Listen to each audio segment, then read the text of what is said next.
5वां अध्याय। देवताओं का ब्रह्मा जी के पास जाना और ब्रह्मकृत भगवान की स्तुति। श्री सुखदेव जी कहते हैं, परीक्षित, भगवान की यह गजेंद्र मोक्ष की पवित्र लीला समस्त पापों का नाश करने वाली है। इसे मैंने तुम्हें सुना दिया। अब रैवत मनवंतर की कथा सुन। 5वें मनु का नाम था रैवत। वे चौथे मनु तामस के सगे भाई थे। उनके अर्जुन, बलि, बिंधन आदि कई पुत्र थे। उस मनवंतर में इंद्र का नाम था विभु और भूतरय आदि देवताओं के प्रधान गण थे।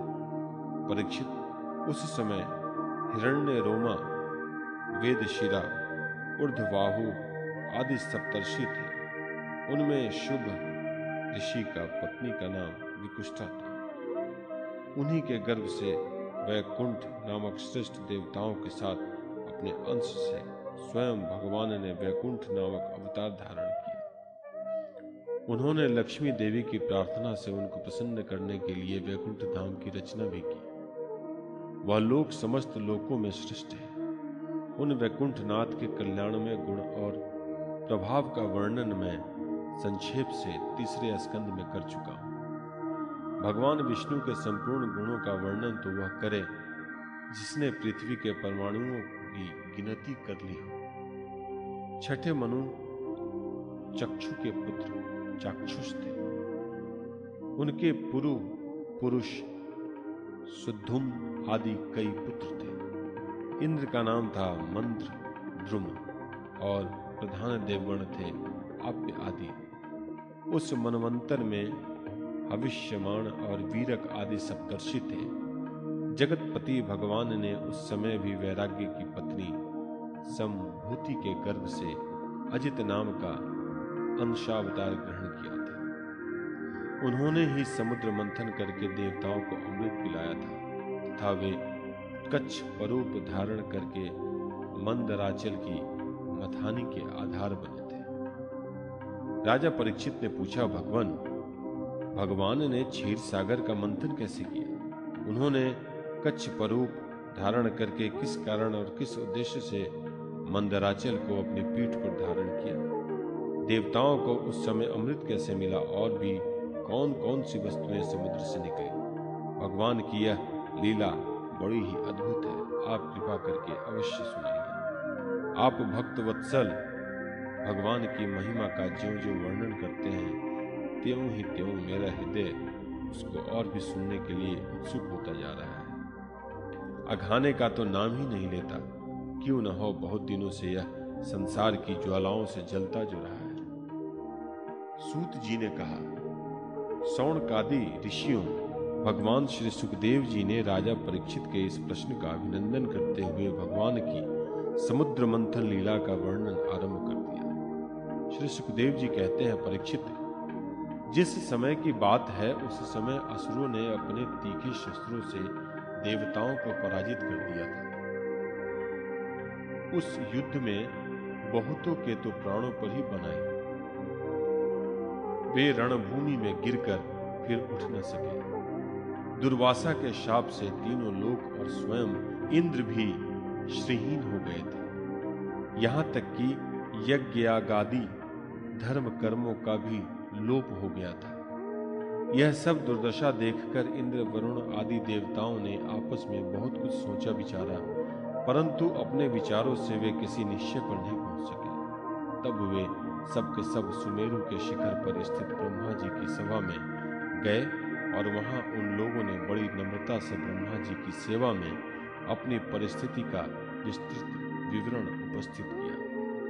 ब्रह्मा जी ने स्वयं देखा कि इंद्र, वायु और देवता श्रीहीन एवं शक्तिहीन हो गए हैं। लोगों की परिस्थिति बड़ी विकट संकटग्रस्त हो गई है और असुर इसके विपरीत फल फूल रहे हैं। समर्थ ब्रह्मा जी ने अपना मन एकाग्र करके परम पुरुष भगवान का स्मरण किया। फिर थोड़ी देर रुक रुक कर प्रफुल्लित मुख से देवताओं को संबोधित करते हुए कहा, देवताओं, मैं शंकर जी, तुम लोग तथा असुर, दैत्य, मनुष्य, पशु, पक्षी, वृक्ष और स्वेदज आदि समस्त प्राणी जिनके विराट रूप के एक अत्यंत स्वल्पाति स्वल्प अंश से रचे गए हैं, हम लोग उन अविनाशी प्रभु की ही शरण ग्रहण करें। यद्यपि उनकी दृष्टि में न कोई वध का पात्र है और न रक्षा का, उनके लिए न तो कोई उपेक्षणीय है और न कोई आदर का ही पात्र है। फिर भी सृष्टि, स्थिति और प्रलय के लिए समय समय पर वे रजोगुण, सत्वगुण और तमोगुण को स्वीकार किया करते हैं। उन्होंने इस समय प्राणियों के कल्याण के लिए सत्वगुण को स्वीकार कर रखा है, इसलिए यह जगत की स्थिति और रक्षा का अवसर है।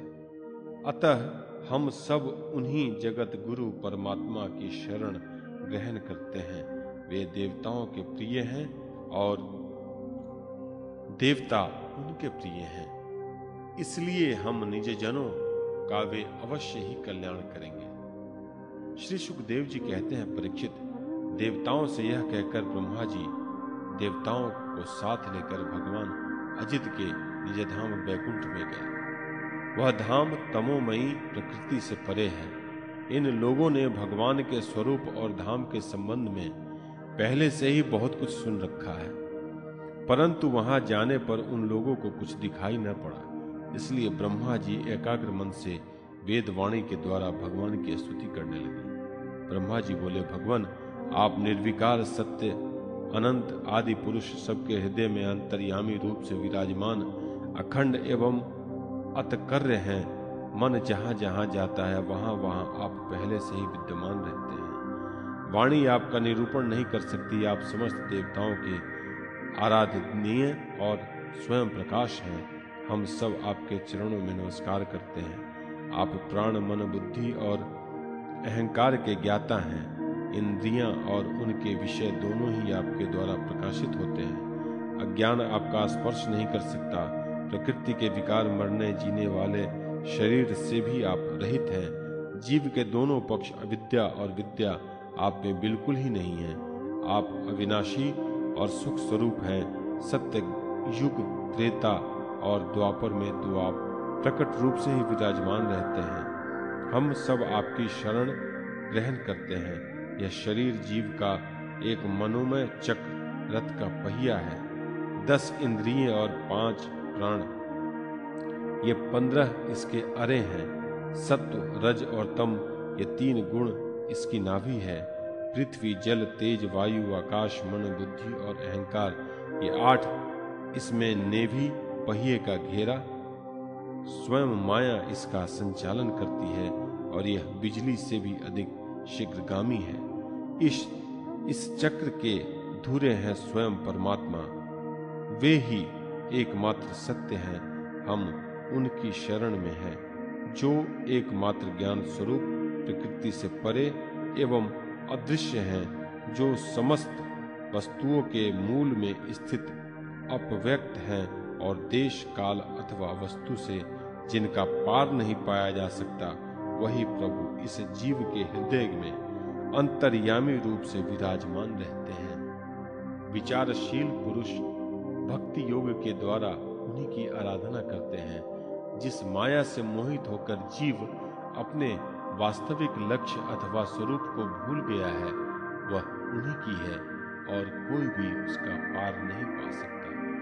परंतु सर्वशक्तिमान प्रभु अपनी उस माया तथा उसके गुणों को अपने वश में करके समस्त प्राणियों के हृदय में समभाव से विचरण करते हैं। जीव अपने पुरुषार्थ से नहीं, उनकी कृपा से ही उन्हें प्राप्त कर सकता है। हम उनके चरणों में नमस्कार करते हैं। यूं तो हम देवता एवं ऋषिगण भी उनके परम प्रिय सत्वमय शरीर से ही उत्पन्न होते हैं, फिर भी उनके बाहर भीतर एक रस प्रकट वास्तविक स्वरूप को नहीं जानते। तब रजोगुण एवं तमोगुण प्रधान असुर आदि तो उन्हें जान ही कैसे सकते हैं। उन्हीं प्रभु के चरणों में हम नमस्कार करते हैं। उन्हीं की बनाई हुई यह पृथ्वी उनका चरण है। इसी पृथ्वी पर जरायुज, अंडज, स्वेदज और उद्भिज, ये 4 प्रकार के प्राणी रहते हैं। वे परम स्वतंत्र, परम ऐश्वर्यशाली, पुरुषोत्तम परब्रह्म हम पर प्रसन्न हो। यह परम शक्तिशाली जल उन्हीं का वीर्य है। इसी से तीनों लोक और समस्त लोकों के लोकपाल उत्पन्न होते हैं, बढ़ते और जीवित रहते हैं। वे परम ऐश्वर्यशाली परब्रह्म हम पर प्रसन्न हों। श्रुतियां करती हैं कि चंद्रमा उस प्रभु का मन है। यह चंद्रमा समस्त देवताओं का अन्न, बल एवं आयु है।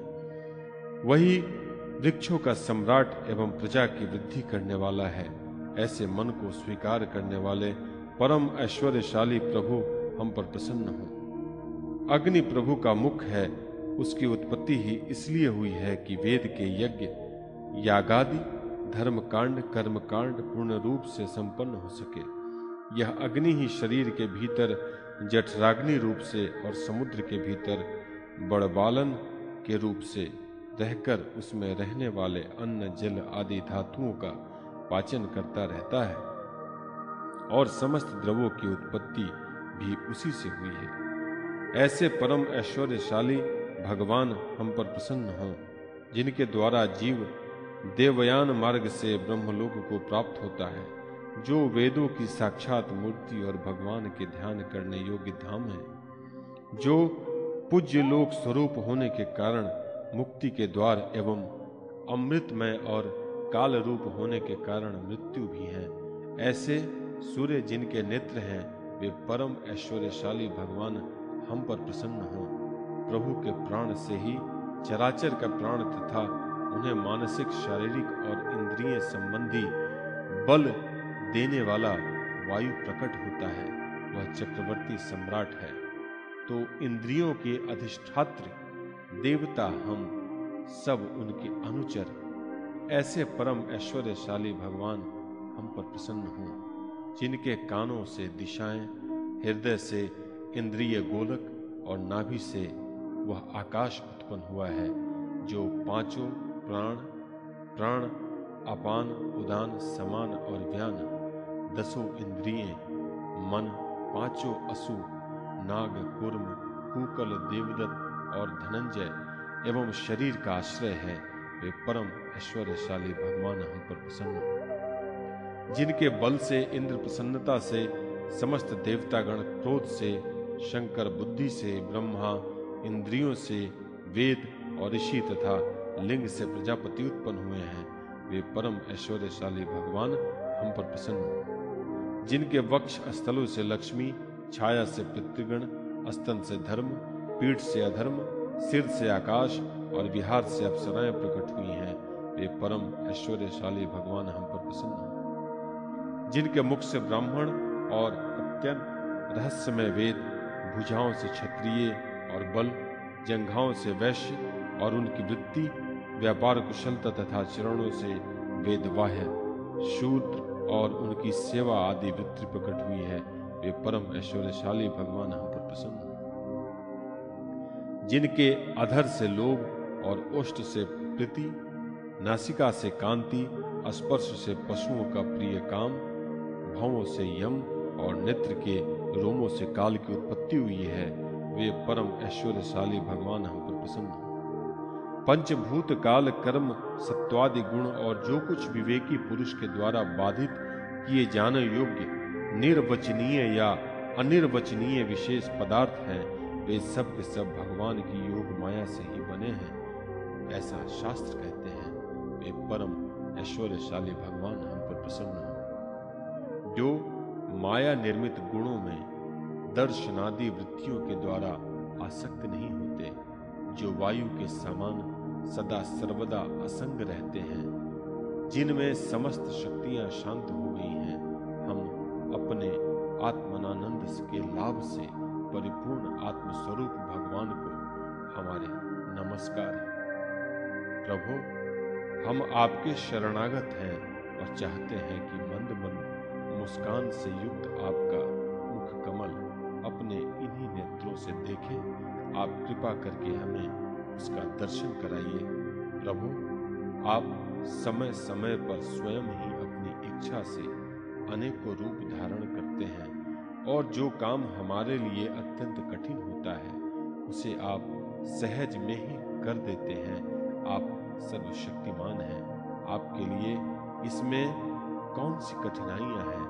विषयों के लोभ में पड़कर जो देहाभिमानी दुख भोग रहे हैं, उन्हें कर्म करने में परिश्रम और क्लेश तो बहुत अधिक होता है, परंतु फल बहुत कम मिलता है। अधिकांश में तो उनके विफलता ही हाथ लगती है, परंतु जो कर्म आपको समर्पित किए जाते हैं, उनके करने के समय ही परम सुख मिलता है।